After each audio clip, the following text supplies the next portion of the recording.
대한민국 청소년의 회 뉴스 이주원 사무국 인턴 기자, 그루밍은 흔히 고양이에게 나타나는 행동 중 하나로서 털에 묻은 이물질을 제거하기 위해서 행해진다. 까끌까끌한 혓바닥을 주로 이용하며 앞발, 발톱, 이빨 등을 이용해 몸을 정갈하게 유지한다. 얼굴 같은 부위는 혀가 닿기 어려우므로 앞발에 침을 묻힌 다음 이마나 볼에 대고 둥글게 움직이며 그루밍을 한다. 또한 앞니로는 털을 다듬으며 귀나 목 근처의 이물질을 제거하기 위해서 발톱을 사용하기도 한다. 고양이가 다른 동물에 비해 깨끗한 것으로 유명할 수 있는 이유가 바로 그루밍에 있다. 실제로 고양이의 침에는 세정작용을 가능하게 하는 물질이 포함되어 있기 때문에 그루밍은 위생관리에 있어 도움이 되는 행위이다. 또한 고양이의 침은 체온 조절도 가능하게 한다. 추운 계절에는 털에 묻은 침들이 몸을 감싸 보온 효과를 내며 더운 계절에는 침들이 오히려 열을 식혀주는 효과를 보인다. 이외에도 그루밍은 혈액이 원활하게 순환되는 걸 돕기도 하며 햇볕을 받으며 그루밍을 함께 했을 때는 비타민 D의 생산을 도와 면역력 증진에 도움이 되기도 한다. 사실 그루밍이란 단어의 유래는 마부, 그룸가 말을 목욕시키고 빗질하여 깔끔하게 만든다는 데서 유래했다. 따라서 고양이 자체의 행동만을 의미하는 것이 아니라 사람이 고양이 털을 손질해준다라는 의미도 포함되어 있다. 보통 고양이를 키우는 사람들이 흔히 집사라고 불리는데 그루밍과 관련되어 생각해봤을 때 딱 맞는 표현이 아닐 수 없다. 주로 고양이가 그루밍을 자체적으로 알아서 하긴 하지만 집사가 그루밍을 도와주어야 하는 순간들도 존재한다. 그루밍은 주로 혀를 통해 이루어지기 때문에 털들이 고양이의 입으로 들어가게 된다. 대변으로 배출되지 않는 털들은 대부분 고양이의 토악질로 인해 입으로 배출되게 되는데 이때 나오게 되는 털 뭉치들을 헤어볼이라고 한다. 털들이 배출되는 것은 좋지만 너무 잦은 토악질 즉 헤어볼을 너무나 자주 토해내는 것은 고양이의 위장 건강에 악영향을 미친다. 따라서 집사들이 고양이를 대신해서 털을 빗겨주는 그루밍을 해줄 필요가 종종 있는 것이다. 고양이는 인간처럼 말을 할 수 없기에 우리는 고양이들이 어떠한 면에서 불편해하는지를 종종 놓치고 만다. 고양이가 배가 고픈 것인지 몸에 이상이 생긴 것인지 우리는 제대로 알아채기 힘들다. 그렇기에 그루밍 같은 일상적인 행동들을 잘 지켜보다가 우리가 해줄 수 있는 일들이 생길 때마다 도움을 줘야 한다.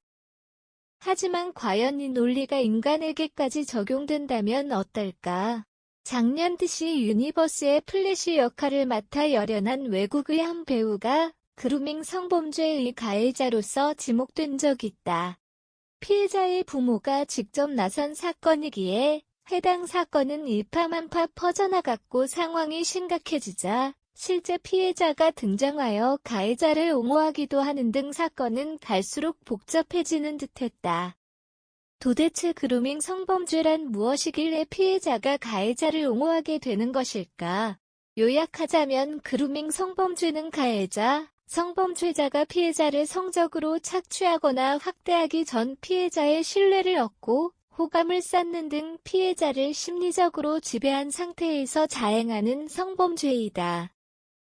보통 청소년이나 어린이 등 자아 정체성이 제대로 확립되지 않은 나이대의 아이들을 정신적으로 길들인 다음에 이루어지는 성범죄이기 때문에 보통 그루밍 성범죄의 피해자들은 피해 당시 자신들이 성범죄의 표적이 되었다는 사실조차 인식하지 못하는 경우가 대부분이다.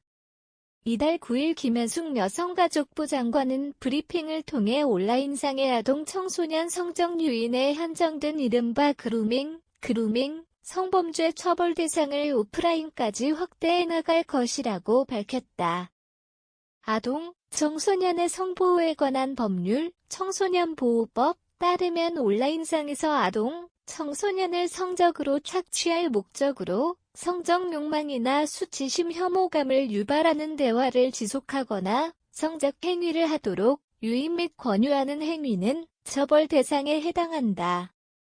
하지만 해당 법안은 온라인상에서 벌어지는 그루밍 성범죄에만 대처할 수 있는 법안이기 때문에 오프라인까지 처벌을 확대하기 위한 법안 마련이 필요하다는 사람들의 주장이 계속되어 왔다. 정보통신망을 통해 라는 문구를 삭제해 오프라인 그루밍 성범죄도 처벌할 수 있는 규정을 두어야 한다는 전문가들의 의견 또한 지속되어 왔다. 여가부는 그루밍 성범죄의 처벌 범위 확대와 더불어 위장 수사의 실효성을 높이기 위한 대책을 실행할 것이라고 밝혔다. 실제로 지금까지 여러 전문가들은 아동 청소년 등으로 위장한 경찰을 미성년자로 오인한 성착취범들에 한해서도 처벌해야 한다는 의견들을 펼쳐왔다. 또한 여가부는 N번방 디지털 성범죄 사건 이후 미성년자 성착취 피해자들이 많아지자 올해 처음으로 아동 및 청소년 대상의 성착취물 실태조사에 나섰다. 최근 여가부는 산하기관인 한국여성인권진흥원 디지털 성범죄 피해자 지원센터를 통해 성인 사이트 6곳에서 성착취 피해자들이 나오는 불법 촬영물 8,296건을 삭제했다는 소식을 전한 바 있다. 따라서 이번 실태조사도 이후의 행보에 주목해보아야 할 것으로 보인다. 그루밍 성범죄의 표적은 누구나 될 수 있다. 주로 정신적으로 무너뜨리기 쉬운 미성년자들을 대상으로 이루어지기는 하지만 성인을 대상으로도 충분히 이루어질 수 있는 범죄이다. 보통 이 범죄의 피해자들은 피해 사건 당시 자신들이 성범죄의 피해자라는 사실을 인식하지 못한다. 그 때문에 가해자를 옹호하는 일이 발생하기도 하고 자신은 그저 좋아하는 사람과 연애하고 있을 뿐이라는 생각을 하는 경우도 종종 발생한다.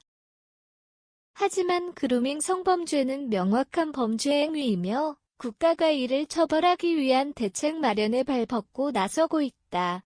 그런 만큼 그루밍 성범죄에 대한 국민들의 위기의식이 높아져야만 하며 조속히 이를 예방하기 위한 방안들도 마련되어야 한다고 생각되는 바이다.